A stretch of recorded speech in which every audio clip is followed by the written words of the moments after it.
పరిశుభ్రంగా ఉండాలి. మన ఆలోచనలు కూడా పరిశుభ్రంగా ఉండాలి, స్వచ్ఛంగా ఉండాలి. నాకు ఎప్పుడు ఈస్ట్ గోదావరి జిల్లాకు వస్తే పాత ఈస్ట్ గోదావరి జిల్లా అందరికంటే మంచి మనసున్న వ్యక్తులు ఈ జిల్లాలో ఉన్నారని చెప్పి కూడా నేను మీకు తెలియజేస్తున్నా. ఇప్పుడే చిన్నరాజప్ప గారి ఉపన్యాసం విన్నారు, గట్టిగా కూడా మాట్లాడు అంటే మాటల్లో కూడా సౌమ్యం గడపడే జిల్లా, ఏకైక జిల్లా ఈ ఈస్ట్ గోదావరి జిల్లా అని చెప్పి మరొకసారి తెలియజేస్తున్నా. మంచి మనసు ఉండేవాళ్ళు. అలాంటి ఈ జిల్లాలో కూడా రౌడీజం జరిగింది. అవన్నీ గడచిన చరిత్ర. అయితే ఈరోజు నేను ఆలోచించింది, ముందు ఇక్కడి నుంచి ప్రారంభమై చెత్తని ఏ విధంగా సంపద చేయొచ్చునో ఆలోచిస్తున్నాం. అనేక మార్గాలు ఉన్నాయి. ఇంటి దగ్గరనే చెత్త నుంచి కాంపోస్ట్ తయారు చేయడం, అదే మరి ఒకేసారి వాడే ప్లాస్టిక్ నిషేధం చేయడం, ఈ వేస్ట్ని ఏ విధంగా మేనేజ్ చేయాలో రీసైక్లింగ్ పంపేయడం, ఇవన్నిటికీ ఒక ఆలోచన విధానాన్ని తీసుకొచ్చాం. ఈరోజే నేను వెళ్ళాను, ఇక్కడ ఒక వెహికల్ కూడా పంపిస్తున్నాం. ఆ వెహికల్లో మీ ఇంట్లో ప్లాస్టిక్ కానీ అదే మరిగా ఈ వేస్ట్ కానీ లేకపోతే అనేక రకాలైన పాత వస్తువులుంటే అవన్నీ ఒక రేటు వారిగా ఇచ్చి వాళ్ళు అవన్నీ తీసుకొని మీకు ఏ వస్తువులు కావాలన్నా అక్కడికక్కడే దాన్ని ధరగట్టి మీకు ఇచ్చే పరిస్థితికి వస్తున్నారు. అంటే మీరు ఒకప్పుడు మీ ఇంట్లో దోచుకునేవారు, ఈ ప్రభుత్వం మీ ఇంట్లో వేస్ట్ను కూడా 10 రూపాయలు ఇచ్చే మార్గం చూపిస్తుందని మీ అందరికీ విజ్ఞప్తి చేస్తున్నా. అది గడిచిన ప్రభుత్వానికి ఈ ప్రభుత్వానికి తేడా.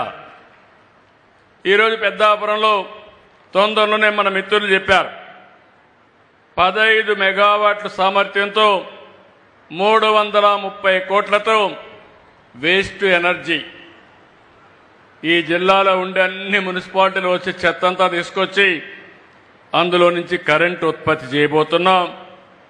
కరెక్ట్గా ఈ రోజు నుంచి 18 నెలల్లో పూర్తి చేయాలని ఆదేశాలు ఇచ్చాం. మన వాళ్ళు 2 ఏళ్ళు అంటున్నారు, కానీ నేను 18 నెలల్లోనే పూర్తి చేయాలని చాలా స్పష్టంగా ఆదేశాలు ఇచ్చామని చెప్పి కూడా నేను మీకు తెలియజేస్తున్నా. ఒక అంచెల వారిగా, ఏది కూడా ఒక రోజు కాదు. అందుకని ఎక్కడికక్కడ కార్యక్రమాలు ఇచ్చి ఒక ముఖ్యమంత్రిగా నేను ప్రతి 3వ శనివారం ఒక ఊరికొచ్చి ఆ ఊరిలో ఈ యొక్క స్వచ్ఛ ఆంధ్రప్రదేశ్ కార్యక్రమంలో పార్టిసిపేట్ చేసి ఒక్కొక్క నెల ఒక్కొక్క థీమ్ మీద కూడా ముందుకు తీసుకెళ్తున్నాం. ఈ నెలలో మీరు చూస్తే వర్షాకాల సమయంలో అనేకమైనటువంటి రోగాలు వచ్చే అవకాశం ఉంటుంది. మనం తాగే నీళ్ల నుంచి కానీ మన పరిసరాల్లో మస్కిటోస్ వచ్చి మస్కిటోకి సంబంధించిన దోమలకు సంబంధించిన రోగాలు వచ్చే పరిస్థితి వస్తుంది. ఇలాంటివన్నీ కూడా అనేక సందర్భాల్లో మీరు చూస్తే నిన్నే మేము ఒక పాలసీ కూడా తీసుకొచ్చాం. ఏదే సర్క్యులర్ ఎకానమీ అని. ఈ ప్రపంచంలో ఏది కూడా వేస్ట్ కాదు. చెత్త నుంచి సంపద సృష్టించవచ్చు. మన పొలంలో ఉండే వరి అంతా వాడిన తర్వాత గడ్డి ఉంటుంది. ఆ గడ్డి నుంచి కొన్ని అట్టపెట్టెలు తయారు చేసే పరిస్థితి వస్తుంది. కడాన సముద్రంలో నాచు ఉంటుంది. ఆ నాచు నుంచి ఈరోజు బయోకెమికల్ తయారు చేయొచ్చు, ప్రోటీన్ తయారు చేయొచ్చు, మెడిసిన్ తయారు చేయొచ్చు, అనేక విధాలుగా ఉపయోగపడుతుంది. అలాంటి ప్రాజెక్టు కూడా శ్రీకారం చుట్టాం. ఈరోజు మీరు రాష్ట్రంలో చూస్తే 95% ఇళ్ల నుంచి పట్టణ ప్రాంతాల్లో ప్రతిరోజు చెత్త కలెక్ట్ చేస్తున్నారు. ఇంకో పక్క గ్రామీణ ప్రాంతాల్లో 48% కలెక్ట్ చేస్తున్నారు. వాళ్ళ ఇండ్ల దగ్గరని దగ్గర 5 లక్షల కుటుంబాల్లో చెత్త నుంచి కాంపోస్ట్ తయారు చేసి ఇంట్లో గార్డెన్కి వేసుకుంటున్నారు.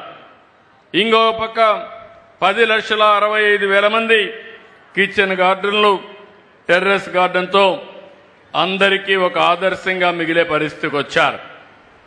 ఈరోజు మీరు ఇప్పుడే నేను చూశాను, ఇక్కడికి వచ్చినప్పుడు వర్షాలు పడ్డాయి. మన దగ్గర కంటే పైన ఎక్కువ వర్షాలు పడ్డాయి. ఈరోజు ఈస్ట్ గోదావరి జిల్లాలో చాలా గ్రామాల్లో లంక గ్రామాలన్నీ కూడా మళ్లీ నీళ్లన్నీ వచ్చి ముంపు గురయ్యే పరిస్థితి వస్తే ఎప్పటికప్పుడు మానిటర్ చేస్తున్నాం. గోదావరిలో ఈరోజు రెండో అలర్ట్ ఇచ్చారు. దగ్గర 13 నుంచి 14 లక్షల క్యూసిక్స్ ఆఫ్ నీళ్లు సముద్రంలోకి పోతున్నాయి. ఇది మొన్న కూడా నేను ఒక లెక్క కూడా చెప్పాను. ఇక్కడి నుంచి గోదావరిలో ప్రతి సంవత్సరం 2500 టీఎంసీ నీళ్లు సముద్రంలోకి పోయే పరిస్థితికి వస్తున్నాయి. ఈ వానల వల్ల ఈరోజు మీరు చూస్తే దోమలు, ఇప్పుడే నేను ఆదేశాలు ఇచ్చాను. ఈ రాష్ట్రంలో దోమల్ని పూర్తిగా నివారించాలని. మీకు దోమల ద్వారా మలేరియా వస్తుంది, డెంగ్యూ వస్తుంది, చికెన్ గున్యా వస్తుంది, కొంతమందికి అయితే ప్లేట్లెట్లు పడిపోతాయి, లక్షల రూపాయలు ఖర్చు పెట్టే పరిస్థితి వస్తూ ఉంది, బలహీనం అయిపోతున్నారు. అందుకే ఈరోజు డ్రోన్స్ కూడా ఉపయోగించి ఎక్కడికక్కడ ఈ మస్కిటోని పూర్తిగా నిర్మూలించే కార్యక్రమానికి కూడా శ్రీకారం చుట్టాం. మామూలుగా మనం ఒకప్పుడు ఫాగింగ్ ఇచ్చేవాళ్ళం, యాంటీ లారల్ ఆపరేషన్లు చేసేవాళ్ళం. ఇవన్నీ కూడా గడిచిన ప్రభుత్వం మొత్తం పడకేసింది. ప్రజారోగ్యం పైన చేతకన్నేశారు, చాలా ఇబ్బందులు వచ్చాయి. ఇవన్నీ కూడా ఈరోజు మీరు చూస్తే మళ్ళీ సెటరైట్ చేసే పరిస్థితికి వచ్చాం. నేను 14-19లో దోమల పైన యుద్ధం అన్నాను.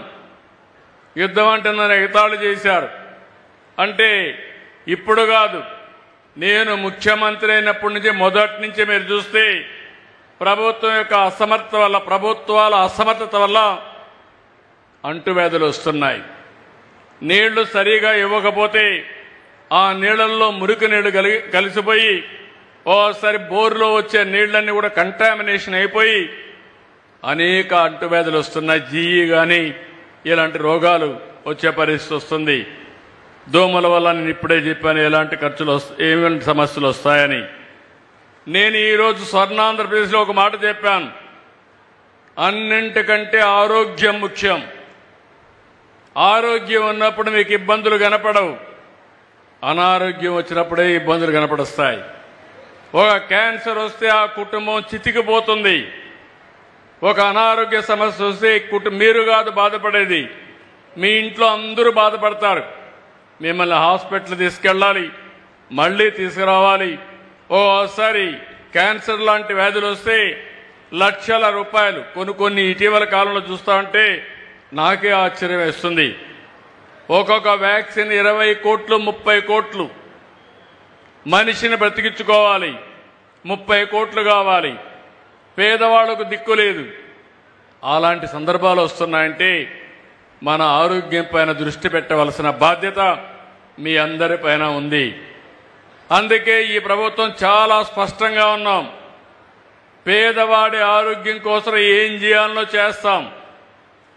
రాబోయే ఇప్పుడే చినరాజప్ప గారు చెప్పారు, ఇక్కడ ఒక 100 పడకల ఆసుపత్రి అవసరమని. ప్రభుత్వం కొత్త పాలసీ తీసుకొస్తున్నాం. ప్రభుత్వ ఆధ్వర్యంలోని ప్రైవేటు వ్యక్తులు మేనేజ్ చేసేట్టుగా 100 పడకల ఆసుపత్రి ఈ పెద్దాపురంలో పెట్టించే బాధ్యత తీసుకుంటామని మీ అందరికీ హామీ ఇస్తున్నా. ఇలాంటి వినూత్నమైన కార్యక్రమాలతో మనం ముందుకు పోతున్నాం. ఈరోజు ఇంకొక పక్కన మీరు ఒక్కసారి చూస్తే నేను ఒకటే ఆలోచించాను. ఎన్నికల ముందు నేను కానీ పవన్ కళ్యాణ్ గారు కానీ బీజేపీ కానీ ఒకే మాట చెప్పాం, మాకు సంపద సృష్టించడం తెలుసు, ఆదాయాన్ని పెంచడం తెలుసు. అదే సమయంలో ఆదాయాన్ని పెంచి సంక్షేమాన్ని అభివృద్ధిని సమతుల్యంతో ముందుకు తీసుకుపోతామని చెప్పాం. ఎప్పుడు కూడా మీరు ఒక్క విషయం గుర్తుపెట్టుకోవాలి, అప్పులు చేసి సంక్షేమ కార్యక్రమాలు ఇస్తే లేకుంటే దోపిడీ విధానాలు చేస్తే ఆ వ్యవస్థ దీర్ఘకాలం మనుగడ సాధించలేదు.